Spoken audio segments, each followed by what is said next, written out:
Irish টিভিতে স্বাগতম। বাংলাদেশের একজন ভালো রাজনৈতিক নক্ষত্র নষ্ট হয়ে গেল।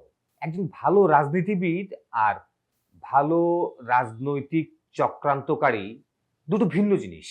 আন্দালিব রহমান পার্থ উনি একজন খুবই উচ্চমানের রাজনৈতিক বিশ্লেষক এবং একজন ভালো নেতা ছিলেন, কিন্তু বিএনপির চক্রান্ত তাকে নষ্ট করে দিয়েছে, তাকে রাজনৈতিকভাবে পঙ্গু করে দিচ্ছে।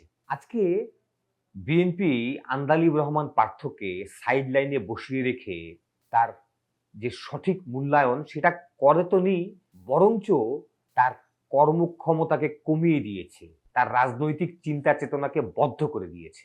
আজকে এমন একটা সময় উপস্থিত হয়েছে যখন আন্দালিব রহমান পার্থের চেয়েও যারা নিম্ন স্তরের রাজনীতিবিদ তাদেরকে মূল্যায়ন করা হয় বেশি। ভিপি নূর, রাশেদ খানের মতো অযোগ্য লোককে আন্দালিব রহমান পার্থের চেয়েও বেশি মূল্যায়ন করা হয়। আমরা সিদ্ধান্ত নিয়েছিলাম 17 সদস্য বিশিষ্ট করব। 17 সদস্য বিশিষ্ট কমিটির মধ্যে 7 জন বিএনপির দলীয় সংসদ সদস্য, 4 জন সংসদে প্রতিনিধিত্ব করে এমন রাজনৈতিক দলের সদস্যবৃন্দ যেমন জুনায়েদ সাকি সাহেব, ভিপি নূর সাহেবরা আছেন, আন্দালিব রহমান পার্থ সাহেবরা আছেন। একটি ভালো অস্ত্র বেশি দিন ফেলে রাখলে জং ধরে সেটি নষ্ট হয়ে যায়। বিএনপি এই নীতিতে এগিয়ে আন্দালিব রহমান পার্থকে সাইড লাইনে বসিয়ে নষ্ট করে ফেলছে, কিন্তু আন্দালিব রহমান পার্থ এই চক্রান্তটি বুঝতে পারছেন না।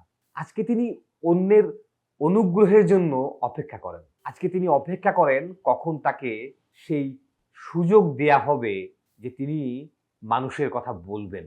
অথচ তিনি স্বতন্ত্র একজন নেতা, স্বতন্ত্র একটি দলের সর্বোচ্চ ব্যক্তি। উনি বিক্রি হয়ে বসে আছেন বিএনপির কাছে। উনি নিজের অস্তিত্বকে বিলিয়ে দিচ্ছেন বিএনপির জন্য। ব্যাপারটি খুবই দুশ্চিন্তার। আজকে বাংলাদেশের রাজনৈতিক প্রেক্ষাপটে একজন যোগ্য নেতার মূল্যায়ন না হলে আগামীতে সেই যোগ্য নেতা যোগ্য জায়গায় দেশকে নিয়ে যেতে পারবেন না। আজকে ভোলার জন্য তিনি কিছু করতে চান। আলহামদুলিল্লাহ, ভোলা বরিশাল সেতু তো অনুমোদিত হয়েছে। ভোলা বরিশাল সেতু আমরা আগে থেকেই আনঅফিশিয়ালিও কথা বলেছিলাম, পার্লামেন্টেও কথা বলেছি, ইনশাআল্লাহ এটা হয়ে যাবে। সামনের সরকার নীতিগতভাবে সিদ্ধান্ত নিয়েছে এবং সামনের খুব শীঘ্রই ইনশাআল্লাহ একনেকের মিটিংয়ে এটা প্রুভ হবে। ধন্যবাদ মাননীয় সদস্য।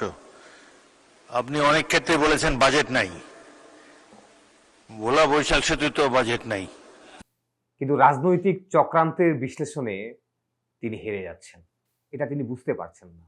একসময় আন্দালিব রহমান পার্থ সারা দেশের যুবকদের রাজনৈতিক হিরো হিসাবে পরিচিত ছিলেন।